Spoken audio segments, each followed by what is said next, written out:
बहुत समय पहले की बात है। राजपुर नाम का एक खूबसूरत गांव था। उस गांव के लोग बड़े ही मेहनती और सच्चे थे।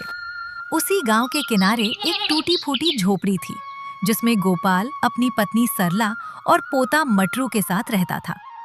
जब मटरू 5 वर्ष का था, तभी उसके माता पिता गुजर गए थे, इसलिए वह पढ़ लिख ना सका। एक रात गांव में सन्नाटा पसरा हुआ था। झोपड़ी के कोने में एक लालटेन जल रहा था। अजी, मुझे तो लगता है अब हमें अपनी दोनों बकरियों लाली और चारू को बेच देना चाहिए। अब आपकी तबीयत भी ठीक नहीं रहती, भला उनका ध्यान कौन रखेगा? अरे सरला, हमारा मटरू अब बड़ा और समझदार हो गया है। वो लाली और चारू का ध्यान अच्छे से रख सकता है। क्यों मटरू, रख लोगे ना बेटा? अपने दादा गोपाल की बात सुनकर मटरू बोला, हाँ बाबा, आप दोनों चिंता मत करिए। मैं अपनी लाली और चारू का पूरा ध्यान रखूंगा। आप दोनों अब सो जाइए। इतना कहकर मटरू सोने चला जाता है। तभी सरला ने दुखी स्वर में कहा, अजी, आपको लाली और चारू की जिम्मेदारी मटरू को नहीं देनी चाहिए थी। उस बेचारे की उम्र तो अभी खेलने कूदने और स्कूल जाने की है, और हम उसके नन्हे कंधों पर जिम्मेदारियों का बोझ लाद रहे हैं। मैं और क्या करूं सरला, हमारी गरीबी ने मटरू के हाथ से कलम छीन ली। मैं नहीं चाहता कि वो आवारा घूमे। ये दुनिया बहुत जालिम है। किसी ने उसे कुछ उल्टा सीधा बोल दिया तो उस मासूम के दिल पर क्या बीतेगी। कम से कम काम में व्यस्त रहेगा तो इन सब से दूर रहेगा। जब भी मैं उसके हमउम्र बच्चों को स्कूल जाते देखती हूँ तो मेरा कलेजा फट जाता है।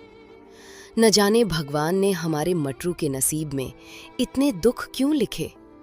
पहले माँ बाप को छीना और अब उसकी खुशियाँ।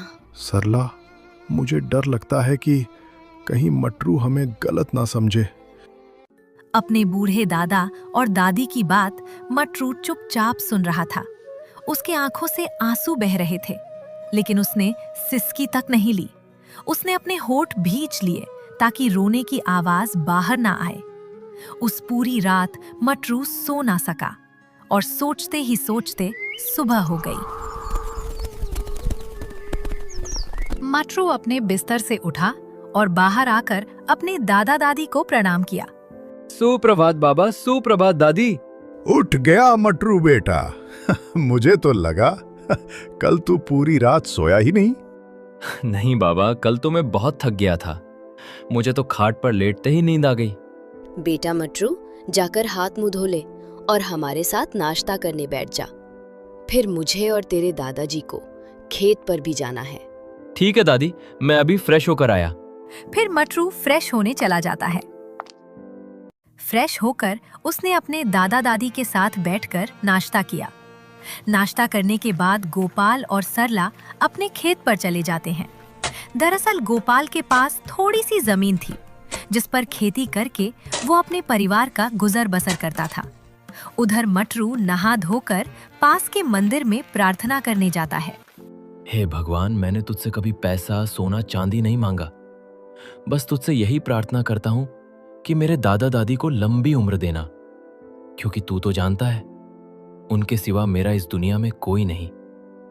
मेरे माता और पिताजी को तो आपने पहले ही अपने पास बुला लिया, लेकिन मेरे दादा दादी को मेरे पास ही रहने देना भगवान। मटरू इतना कहकर वहां से अपने घर लौट रहा था। तभी रास्ते में उसे सोनू मिला, जिसे देख मटरू बहुत खुश हुआ। सोनू मटरू का बहुत अच्छा दोस्त था। अबे ओए, तू यहाँ क्या कर रहा है? तू आज स्कूल नहीं गया? अरे यार मटरू, आज मेरा मन नहीं था पढ़ने का, तो घर पे पेट दर्द का बहाना बना दिया। देख रहे हो ना प्रभु, जिसको पढ़ाई नसीब हो रही है उसे पढ़ाई करनी ही नहीं है। और मैं पढ़ाई करना चाहता हूँ, लेकिन पढ़ाई मेरे नसीब में ही नहीं। अरे यार तू वो सब छोड़, चल चल के गिल्ली डंडा खेलते हैं। आज दोनों भाई बहुत खेलेंगे। सोनू की बात सुनकर मटरू बोला, नहीं सोनू, अब से मैं खेल नहीं सकता। मुझे अपने लाली और चारू को चराने ले जाना है। वो क्या है ना, आजकल दादाजी की तबीयत भी ठीक नहीं रहती, ऊपर से वो खेत का काम भी तो देखते हैं। और वैसे भी मैं पढ़ाई लिखाई तो करता नहीं, कम से कम घर के कामों में हाथ तो बटा सकता हूँ। अबे ओए, तूने भांग वांग तो नहीं खा लिया है ना? अचानक से तू इतना समझदार कैसे हो गया? अच्छा चल, अब मैं चलता हूँ। मैं तुझसे बाद में मिलूंगा। इतना कहकर मटरू वहां से चला जाता है और लाली चारू के पास जाकर कहता है, अरे लाली और चारू, दादाजी ने कहा है आज से हम तुम दोनों का ख्याल रखेंगे। तो चलो, मैं तुम दोनों को स्वादिष्ट और हरे हरे घास खिलाता हूँ। उसके बाद मटरू लाली और चारू को लेकर पास के मैदान में उन्हें चराने ले जाता है और खुद एक पेड़ के नीचे बैठ जाता है। अरे वाह, लाली और चारू कितने मजे से ये हरे हरे घास खा रहे हैं। और खाए भी क्यों ना, आखिर इतने दिनों बाद इन्हें कुछ स्वादिष्ट खाने को जो मिला। रात भर जागने के कारण मटरू वही पेड़ के नीचे सो जाता है। धीरे धीरे दिन ढलने लगा। शाम होने को आई थी। मटरू सोकर उठा और अपने दोनों बकरियों को लेकर अपने घर की तरफ चल पड़ा। घर पहुंचने पर गोपाल ने मटरू से कहा, अरे मटरू बेटा, आज सूरज ढलने के बाद घर आ रहा है, इतनी देर कहाँ लगा दी? अरे क्या बताऊं बाबा, ये लाली और चारू हरी घास के लालच में दूर निकल गई थी। उन्हें चराते चराते मैंने सोचा थोड़ी देर सुस्ता लूं। बस वहीं पेड़ के नीचे मेरी आंख लग गई, इसलिए आने में थोड़ी देर हो गई। तभी दादी ने चिंतित होकर बोला, अरे क्या हुआ मटरू बेटा, तेरी तबीयत तो ठीक है ना? अरे हाँ दादी, मैं बिल्कुल ठीक हूँ, आप चिंता मत करिए। भगवान करे तू हमेशा ठीक रहे। खैर वो सब छोड़ और चल खाना खा ले। आज मैंने तेरे लिए आलू फ्राई बनाया है। अरे वाह, आलू फ्राई, तब तो आज मजा आ जाएगा। अरे आप तो सोचिएगा भी मत, आपके लिए नहीं है। और वैसे भी आलू खाने से आपका शुगर बढ़ जाएगा। लगता है आपके नसीब में सूखी रोटी ही है। फिर तीनों बैठकर भोजन करते हैं। रात का खाना खाकर सब चैन की नींद सो गए। सुबह हो गई। मटरू अभी तक सो रहा था। तभी उसके दादा गोपाल उसके पास आए और बोले, अरे बेटा मटरू, उठ जा, जरा बाहर जाकर देख, सारी दुनिया जाग गई है और तू अभी तक सो रहा है। गोपाल की आवाज सुनकर मटरू की नींद खुल गई। वो उठ खड़ा हुआ। अरे बेटा मटरू, सूरज सर पर चढ़ आया है। बेचारी लाली और चारू भूख से मिमिया रही है। जल्दी से नाश्ता कर और उन्हें चराने ले जा, क्योंकि आज धूप तेज है और गर्मी भी। ठीक है बाबा, मैं अभी नाश्ता करके लाली और चारू को चराने ले जाता हूँ। ठीक है मटरू, मैं और तेरी दादी खेत जा रहे हैं। इतना कहकर गोपाल वहां से चला जाता है। फिर मटरू भी नहा धोकर नाश्ता करता है और लाली और चारू को लेकर उन्हें चराने चल पड़ता है। धूप बहुत तेज थी। अरे लाली और चारू, देख रही हो ना, दिन ब दिन गर्मी कितनी बढ़ती जा रही है और आज तो सूरज भी जैसे आग उगल रहा है। मटरू बेचारा तेज धूप में अपनी बकरियां लेकर चला जा रहा था। पसीने से भीगा हुआ मटरू भगवान से कहता है, हे प्रभु, लगता है इस साल की गर्मी तो हमारा जीना हराम कर देगी। अभी तो दोपहर भी शुरू नहीं हुई और ऐसा लग रहा है जैसे आग के गोले बरस रहे हो और जमीन तो ऐसे तप रही है जैसे मैं किसी जलते हुए तवे पर चल रहा हूँ। इतना कहते हुए मटरू एक बड़े से पेड़ के पास जा पहुंचा। अरे वाह, ये पेड़ तो कितना बड़ा है और इसके नीचे तो कितनी ठंडी छांव भी है। मैं एक काम करता हूँ, यही लाली और चारू को चराता हूँ। उसके बाद मटरू उस बड़े से पेड़ के नीचे बैठ जाता है और लाली और चारू वही घास चरने लगती है। वहां की ठंडी छाव ने मटरू की सारी थकान मिटा दी। अरे वाह, असली स्वर्ग तो यहाँ है। इस मखमल जैसी ठंडी छांव ने तो मेरी सारी थकान मिटा दी और यहाँ बैठकर तो गर्मी का बिल्कुल पता ही नहीं चल रहा। मन करता है यही अपना एक डेरा डाल दूं। कम से कम इस तपती गर्मी से तो जान बचेगी। मटरू उस पेड़ के नीचे आराम कर रहा था। तभी सोनू भागते हुए उसके पास आया, जिसे देख मटरू बोला, अरे सोनू, क्या हुआ? तू भाग क्यों रहा है और तू इतना परेशान क्यों लग रहा है? मटरू मेरे दोस्त, तेरे दादाजी। मटरू सोनू के मुंह से ये सुन परेशान हो गया।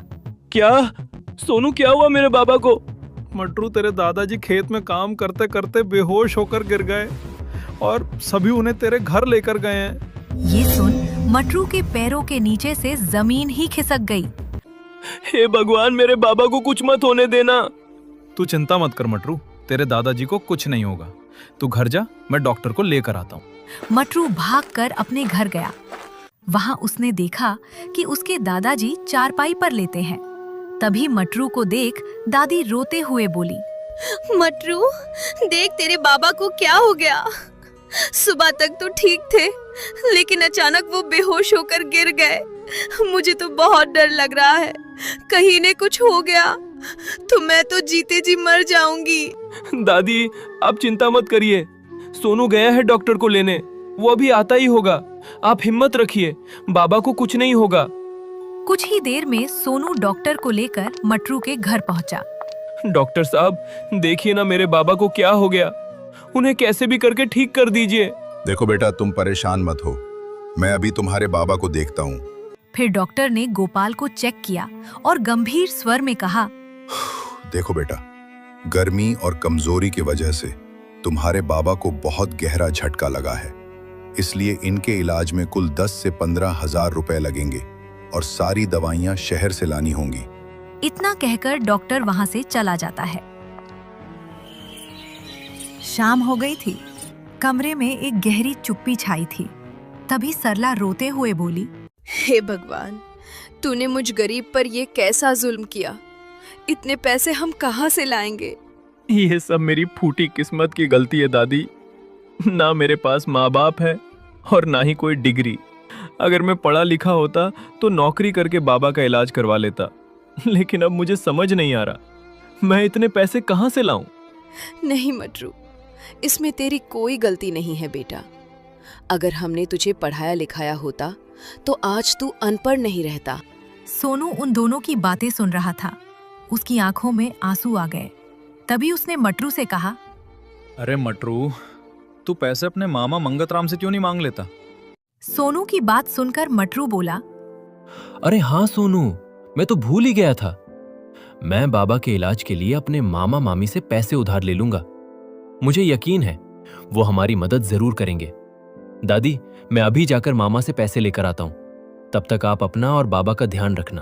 इतना कहकर सोनू और मटरू पैसे लेने के लिए अपने मामा मंगतराम के पास चल पड़े। मंगतराम और उसकी पत्नी माया दोनों ही बहुत लालची और चालाक थे।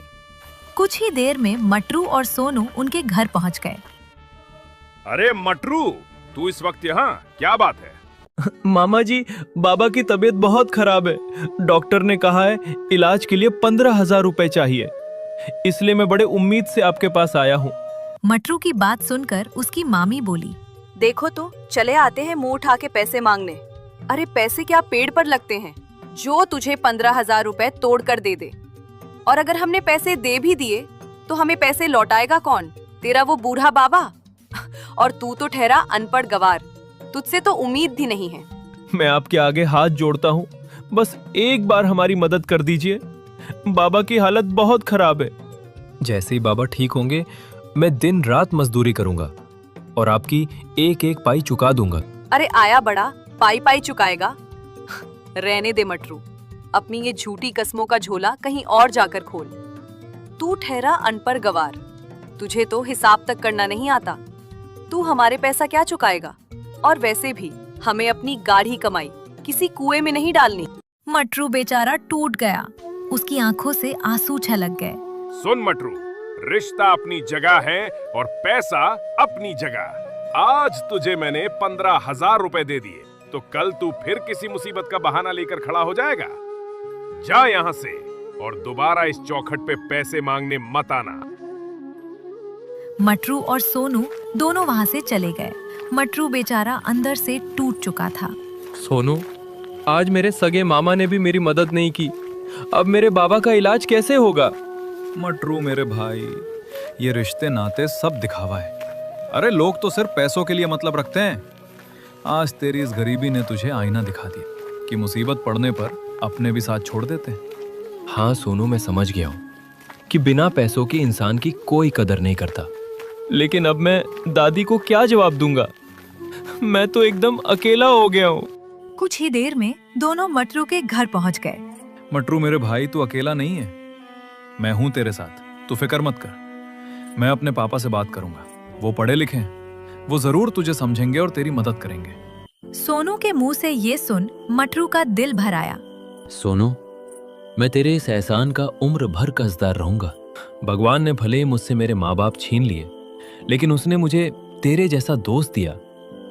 इसके लिए मैं उसका हमेशा शुक्रगुजार रहूंगा। नहीं मटरू, वो दोस्त ही क्या जो दूसरे दोस्त के काम ना आए। चल अब तू जा और अपने दादाजी का ध्यान रख। मैं कल पैसे लेकर आता हूँ। इतना कहकर सोनू अपने घर चला जाता है। घर पर सरला उदास बैठी थी।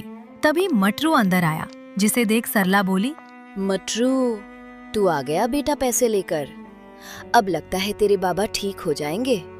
दादी पहले से ही बहुत परेशान है, और जब उन्हें ये पता चलेगा कि मामा ने हमारी मदद नहीं की, तब उनका दिल और दुखेगा। नहीं नहीं, मुझे ये बात उन्हें नहीं बतानी चाहिए। अरे क्या हुआ मटरू, तू कुछ बोलता क्यों नहीं? दादी, वो मामा ने कहा कि कल सवेरे वो हमें पैसे दे देंगे। अब बाबा जल्दी ठीक हो जाएंगे। मटरू अपने दादी सरला से झूठ बोल देता है। उधर सोनू अपने कमरे में उदास बैठा था। तभी उसके पिता राजेश उसके पास आए और बोले, सोनू बेटा, क्या बात है?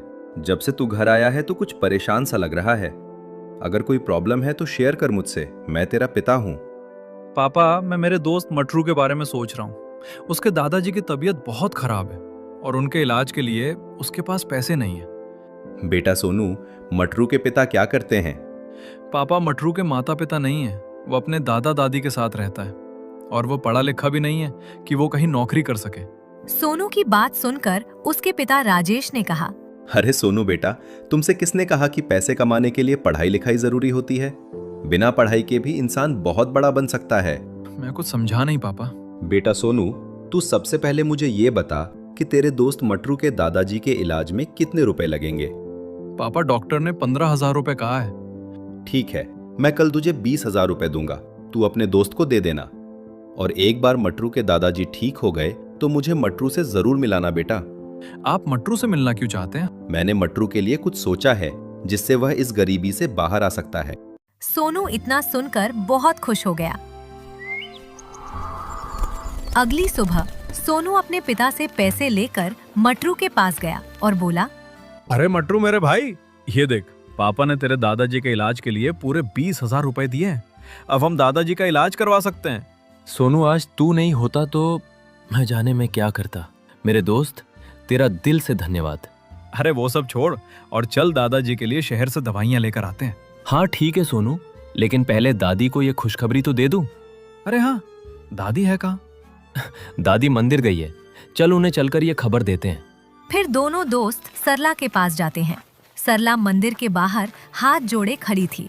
तभी पीछे से मटरू ने कहा, अरे दादी, ये देखो, हमें पैसे मिल गए। हम शहर बाबा के लिए दवाई लेने जा रहे हैं। ये सुनकर सरला बहुत खुश हुई। भगवान का लाख लाख शुक्र है, उसने मेरी विनती सुन ली। तुम दोनों संभाल कर जाना। अरे दादी, आप बिल्कुल चिंता मत करिए, मैं हूं ना। बेटा सोनू, तूने इस बुरे वक्त में हमारी बहुत मदद की।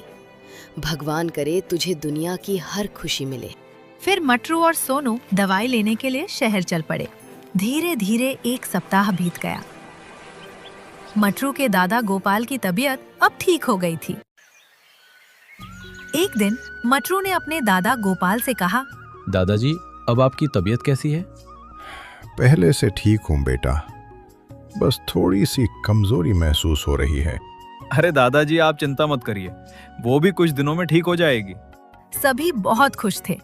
तभी मटरू सोनू को अपने कमरे में ले गया और बोला, सोनू मेरे भाई, आज तेरी वजह से मेरा ये छोटा सा परिवार फिर से खुशहाल हो गया।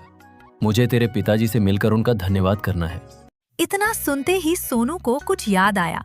ओ तेरी, अरे मटरू, मैं तुझे तो बताना ही भूल गया। मेरे पापा ने तुझे उनसे मिलने बुलाया था। लेकिन तेरे पापा मुझसे मिलना क्यों चाहते हैं? पता नहीं, लेकिन वो कह रहे थे कि तेरे बारे में उन्होंने कुछ सोचा है। मेरे बारे में? लेकिन क्या? ये तो मुझे भी नहीं पता, लेकिन तू खुद चलकर पूछ ले। अरे हाँ सोनू, क्यों नहीं, चल। फिर मटरू सोनू के साथ उसके घर पहली बार गया, जहां सोनू उसे अपने पिता राजेश के कमरे में ले गया। पापा, ये है मेरा दोस्त मटरू। प्रणाम राजेश काका। अरे बेटा मटरू, तुम मुझे काका नहीं, राजेश अंकल बोल सकते हो। ठीक है राजेश अंकल। बेटा मटरू, अब तुम्हारे दादाजी की तबीयत कैसी है? अरे पापा, मटरू के दादाजी अब बिल्कुल ठीक हैं। हाँ अंकल, और ये सब आपकी वजह से हुआ है। अगर आपने पैसे देकर मेरी मदद नहीं की होती तो न जाने मैं अपने बाबा का इलाज कैसे कराता। लेकिन आप चिंता मत करिए, मैं आपके पैसे लौटा दूंगा। मटरू की खुददारी देखकर सोनू के पापा राजेश बोले, बेटा मटरू, लेकिन तुम इतने पैसे लाओगे कहाँ से? अरे हाँ मटरू, तू इतने पैसे कहाँ से लाएगा? सोनू, मैं मजदूरी करके तेरे पापा के सारे पैसे लौटा दूंगा। लेकिन बेटा, मजदूरी करोगे तो 20,000 रुपए इकट्ठा करने में तो सालों लग जाएंगे। मटरू ये सुन थोड़ा उदास होकर बोला, तो मैं और कर भी क्या सकता हूँ अंकल, मैं पढ़ा लिखा नहीं हूँ, मजदूरी ही मेरी किस्मत है। बेटा मटरू, सोच बड़ी रखो, सब अच्छा होगा। मैं तो कहता हूँ तुम मजदूरी नहीं बल्कि बिजनेस करो। ये सुनकर मटरू और सोनू दोनों चौंक गए। पापा, ये आप क्या कह रहे हैं? मटरू और बिजनेस? हाँ अंकल, मैं तो अनपढ़ हूँ मैंने तो आज तक कभी कलम नहीं पकड़ी, मैं बिजनेस कैसे कर सकता हूँ? अरे बेटा मटरू, बिजनेस कलम से नहीं बल्कि दिमाग और नीयत से चलती है। और मेरे पास एक आइडिया है। कैसा आइडिया पापा? देखो बेटा, तुम लोग तो जानते हो अब गर्मी बढ़ रही है और शहर के लोग गर्मी की छुट्टियों में सुकून की तलाश में भागेंगे। अगर हम उन्हें वो सुकून यही अपने गांव में दे तो? अपने पिता राजेश की बात सुनकर सोनू बोला, पापा, हमारे गांव में, लेकिन कोई यहाँ क्यों आएगा? वो इसलिए क्योंकि गर्मी के मौसम में गांव में पेड़ों के नीचे और बगीचों में जो ठंडक और सुकून मिलता है वह शहर के बड़े बड़े एसी वाले कमरों में नहीं मिलता। और इसी नेचुरल सुकून को पाने के लिए शहर के लोग हमारे गांव आएंगे। पापा, मेरे को समझा नहीं। देखो बेटा, मैं अपने गांव में एक ट्री हाउस बनाना चाहता हूं ताकि गर्मी की छुट्टियों में शहर के लोग हमारे गांव आएं और उस ट्री हाउस का अनुभव ले। यहाँ उन्हें नेचुरल शांति और ठंडक दोनों मिलेगी। राजेश की बात सुनकर मटरू बोला, राजेश अंकल, ये ट्री हाउस क्या है, कोई दुकान है क्या?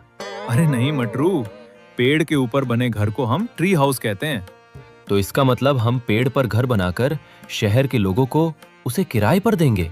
हाँ बेटा मटरू, हम कुछ ऐसा ही करेंगे।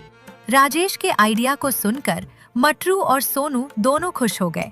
अगर ऐसा हुआ तो शहर के लोगों को गर्मी से बहुत राहत मिलेगी और उन्हें गांव में घूमने का मौका भी मिलेगा। अरे वाह पापा, मान गए आपके आइडिया को। इससे तो हम शहर के लोगों को गांव से जोड़ सकते हैं। लेकिन राजेश अंकल, मैं ये सब अकेला नहीं कर सकता और ट्री हाउस बनाने के लिए मेरे पास तो पैसे भी नहीं है। बेटा मटरू, तू अकेला नहीं है, इसमें मैं और सोनू दोनों तेरी मदद करेंगे। और पैसे की चिंता तू बिल्कुल मत कर, वो सब मैं देख लूंगा। पर राजेश अंकल, मुझे नहीं लगता मेरे बाबा इसके लिए मानेंगे। मटरू बेटा, तेरे बाबा से मैं बात करूंगा, तू चिंता मत कर। ये सुन मटरू बहुत खुश हो गया। ठीक है अंकल, तो अब मैं चलता हूँ, मुझे अपने लाली और चारू को चराने भी ले जाना है। इतना कहकर मटरू खुशी खुशी वहां से अपने घर लौट गया। शाम हो गई थी। तभी सोनू और राजेश दोनों मटरू के दादा गोपाल से बात करने उसके घर गए। प्रणाम अम्मा। अरे दादी, ये मेरे पापा है। अच्छा, अरे आइए ना। मटरू और उसके दादा मटरू के कमरे में है। फिर सोनू और राजेश मटरू के कमरे में गए। राजेश को देख मटरू खुश हो गया। अजी, ये सोनू के पिता राजेश है। नमस्ते काका। नमस्ते राजेश जी। अब आपकी तबीयत कैसी है? भगवान की दया से सब ठीक है। काका, दरअसल मैं यहाँ मटरू के लिए कुछ बात करने आया था। मटरू के लिए मतलब? मैं कुछ समझा नहीं। फिर राजेश ने मटरू के दादा गोपाल को ट्री हाउस बिजनेस के बारे में बताया, जिसे सुन सरला बोली, मैंने अपनी जिंदगी में पहली बार सुना है कि पेड़ के ऊपर घर। लेकिन ये सब हमारे मटरू के लिए ही क्यों? आप खुद भी तो ट्री हाउस बना सकते हैं। काका, मटरू बहुत ही समझदार और साफ दिल का है। और सबसे बड़ी बात कि वो बकरियां चराने के लिए डेली उन पेड़ों के साथ वक्त बिताता है। उसे इसका बहुत ज्ञान होगा कि सबसे बड़ा और मजबूत पेड़ कौन सा है जिस पर हम घर बना सकते हैं। और इससे मटरू को रोजगार भी मिलेगा और आपके घर के हालात भी बदल जाएंगे। राजेश की बात सुन गोपाल उदास होकर बोला, लेकिन राजेश जी, हमारे पास तो इतने भी पैसे नहीं है कि हम ट्री हाउस बना सके। अरे काका, पैसों की चिंता आप मत करिए, वो सब मैं देख लूंगा। नहीं राजेश जी, हम आपसे पैसे नहीं ले सकते। मैं नहीं चाहता कि कोई हमारे ऊपर एहसान करे। लेकिन काका, ये कोई एहसान नहीं मटरू प्रकृति को अच्छी तरह से समझता है, इसलिए मैं यह पैसा लगाना चाहता हूँ। अगर बिजनेस चल गया तो आप बाद में मुझे वो पैसे लौटा देना। गोपाल खामोश हो गया।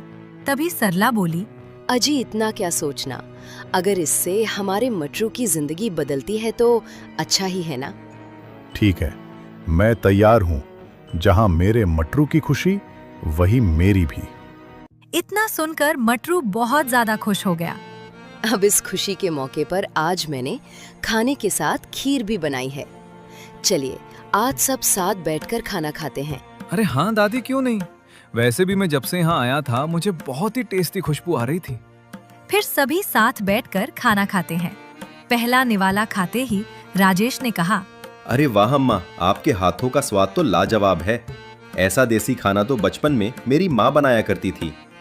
अरे हाँ राजेश जी, हमारे जमाने में आज की तरह सुख सुविधाएं भले ही नहीं थी, लेकिन माँ के हाथों का देसी खाना और पिताजी के किस्से कहानियां, बस इन्हीं चीजों से मन खुश हो जाता था। गोपाल की बात सुनकर राजेश को एक आइडिया आया। अरे वाह काका, आपने तो मुझे एक बढ़िया आइडिया दे दिया। क्या पापा, कौन सा आइडिया? अरे बेटा, अगर कोई भी व्यक्ति शहर से आकर हमारे ट्री हाउस में रहेगा तो हम उसे अम्मा के हाथों का स्वादिष्ट देसी खाना और काका के किस्से कहानियां भी देंगे। अरे वाह राजेश अंकल, ये तो बहुत ही अच्छा विचार है। शहर से आए लोग जब दादी के हाथ का खाना खाएंगे तो वो खुश हो जाएंगे और दादाजी उनके छोटे छोटे बच्चों को किस्से कहानियां सुनाएंगे। हाँ बेटा मटरू, तो हम कल से ही ट्री हाउस का काम शुरू कर देंगे। फिर राजेश और सोनू खाना खाकर अपने घर लौट गए। अगली सुबह मटरू अपने दादा और दादी से आशीर्वाद लेकर सोनू के घर चल पड़ा। आज मैं बहुत ही खुश हूँ। बस भगवान अपनी कृपा मेरे ऊपर बनाए रखे। मटरू ये सब कहता हुआ सोनू के घर पहुंच गया। अरे आ गए मटरू बेटा। अब सुनो, ट्री हाउस बनाने के लिए हमें सबसे पहले एक मजबूत और बड़ा पेड़ चाहिए। सबसे पहले हमें वो खोजना होगा। पर पापा, हमारे गांव में तो कोई ऐसा पेड़ है ही नहीं। राजेश अंकल, मैं जानता हूँ ऐसे पेड़ को। चलिए मैं आपको दिखाता हूँ। वाह मटरू, तेरा दिमाग तो बहुत तेज चलने लगा। अब चलो। फिर राजेश और सोनू दोनों मटरू के साथ उस बड़े से पेड़ के पास चल पड़े। कुछ ही देर में वो उस बड़े पेड़ के पास पहुंच जाते हैं। बाप रे बाप, इतना बड़ा पेड़! अरे वाह, यह पेड़ तो हमारे ट्री हाउस के लिए सबसे अच्छा है, बड़ा भी और मजबूत भी। राजेश अंकल, अब हमें आगे क्या करना है? देखो बेटा, सबसे पहले तुम्हें और सोनू को जाकर जंगल से मजबूत लकड़ियां लानी होगी और हम उससे ही ट्री हाउस बनाएंगे। फिर सोनू और मटरू जंगल लकड़ियों के तलाश में निकल पड़े। शाम ढलने को थी। दोनों लकड़ियां लेकर आए और ट्री हाउस का काम शुरू कर दिया। और कुछ ही दिनों में ट्री हाउस बनकर तैयार हो गया। सभी लोग बहुत खुश थे। अरे वाह मटरू, तूने तो कमाल का ट्री हाउस बनाया है। मैंने आज तक कभी नहीं सोचा था कि पेड़ के ऊपर घर भी बन सकता है। अरे काका, अभी तो शुरुआत है। मैं तो पहले से ही जानता था मटरू भले ही पढ़ा लिखा ना हो, लेकिन उसके अंदर बहुत काबिलियत है। नहीं राजेश अंकल, ये सब आपकी और मेरे दादा दादी के आशीर्वाद का नतीजा है। वो सब तो ठीक है, लेकिन अब हमें इस ट्री हाउस के बारे में एडवर्टीजमेंट भी तो करना होगा। हाँ बेटे सोनू, हमें शहर और गांव में जाकर इस ट्री हाउस के पोस्टर लगाने होंगे। गांव की चिंता मत करिए राजेश जी, मैं और सरला पूरे गांव में इस ट्री हाउस के बारे में बता देंगे। ठीक है बाबा, तो आप और दादी पूरे गांव में ट्री हाउस के बारे में बता दीजिए और मैं और सोनू शहर जाकर इसके पोस्टर लगा देंगे। फिर सोनू और मटरू दोनों शहर चले जाते हैं और वहां के गलियों में हर जगह ट्री हाउस का पोस्टर लगा देते हैं। एक दिन शहर से एक काली चमचमाती कार आकर रुकी। उसमें से मिस्टर मलिक, उनकी पत्नी सीता और बेटा रिंकू बाहर निकले। ट्री हाउस को देखकर सभी आश्चर्यचकित रह गए। अरे वाह, यहाँ तो कितनी शांति है और आप लोगों ने तो कमाल कर दिया। इतना शानदार ट्री हाउस मैंने आज तक कभी नहीं देखा। अरे हाँ अंकल, हमने ये ट्री हाउस इसलिए तो बनाया है कि शहर के लोग गांव से जुड़ सके और इस गर्मी में यहाँ आकर इस ताजी ठंडी हवा का आनंद उठा सके। अरे वाह, ये तो सच में बहुत अच्छा है। यहाँ आकर तो मुझे मेरा गांव याद आ गया। अरे ये तो कुछ भी नहीं है। हम इस ट्री हाउस में रुकने वाले मेहमानों को गांव के हाथों का बना शुद्ध भोजन और पुराने किस्से कहानियां भी देंगे। अरे वाह, मुझे कहानी बहुत पसंद है। मुझे तो यही रहना है। हाँ जी, हमें थोड़े दिन इस ट्री हाउस में बिताना चाहिए। ठीक है सीता, तो हम पूरे 3 दिन इस ट्री हाउस में बिताएंगे। ये सुन सभी बहुत खुश हो गए। अरे साहब आइए, हम आपको ट्री हाउस के अंदर लेकर चलते हैं। फिर मटरू और सोनू सभी को ट्री हाउस के अंदर ले गए। अंदर से ट्री हाउस बहुत ही सुंदर था और उसके खिड़की से प्रकृति का सुंदर नजारा दिख रहा था। अरे वाह, यहाँ से तो कितना सुंदर नजारा दिख रहा है। ऐसा नजारा तो हमें लाखों रुपए खर्च करने पर भी नहीं मिलता। साहब चलिए, मैं आपको बालकनी पर ले जाता हूँ। वहाँ से आपको पूरा गांव दिखेगा। फिर मटरू उन्हें ट्री हाउस के बालकनी में ले गया, जहाँ से पूरे गांव का सुंदर और मनमोहक दृश्य दिख रहा था। वाह, यहाँ तो बहुत मजा आ रहा है। ठीक है अंकल, आप अब आराम करिए, हम आपसे रात में मिलते हैं गांव का देसी और शुद्ध खाना लेकर। इतना कहकर मटरू और सोनू वहां से चले जाते हैं। शाम हो गई थी। मटरू दादी के हाथ का गर्मा गर्म देसी खाने का टिफिन लेकर मिस्टर मलिक के पास गया। ये लीजिए साहब, मेरे दादी के हाथों का बना शुद्ध देसी खाना। इसे खाकर आपको आपका बचपन याद आ जाएगा। अब मैं चलता हूँ। मिस्टर मलिक और उनका परिवार उस ट्री हाउस में बैठकर एक साथ खाना खाते हैं और पहला निवाला खाते ही सीता बोली, अजी ये खाना तो कितना टेस्टी है, मुझे ये बहुत पसंद आया। हाँ सीता, पहले मेरी माँ हमारे लिए ऐसे ही खाना बनाया करती थी, लेकिन शहर का खाना इस खाने को कभी टक्कर नहीं दे सकता। सभी मजे से खाना खाते हैं। फिर गोपाल उनके बेटे को अच्छी अच्छी कहानियां सुनाता है। फिर सभी सो जाते हैं।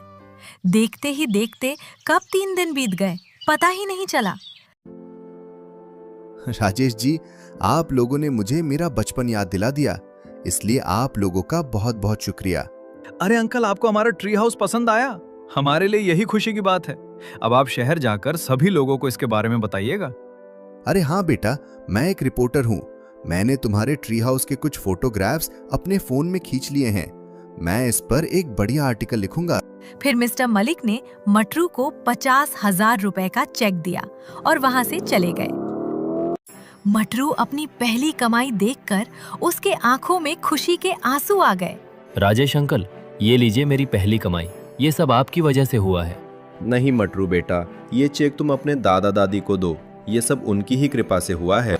मटरू भागकर अपने दादा गोपाल के पास गया। दादा दादी, ये लीजिए मेरी पहली कमाई, पूरे 50,000 रुपए। मटरू के मुंह से ये सुनकर गोपाल और सरला की आंखों में आंसू आ गए। बेटा मटरू, आज तूने साबित कर दिया कि अनपढ़ होने से कुछ नहीं होता, बस सही दिशा में मेहनत करनी चाहिए। भगवान करे मटरू बेटा, तू ऐसे ही तरक्की करता रहे। आज अगर तेरे माँ बाप जिंदा होते तो उन्हें तुझ पर बहुत गर्व होता। उधर मिस्टर मलिक के आर्टिकल को पढ़कर सभी शहर से ट्री हाउस में रहने आने लगे और इस तरह मटरू जल्द ही बहुत अमीर बन गया और राजेश के उधारी पैसे भी लौटा दिए। लेकिन उसने बकरी चराना नहीं छोड़ा।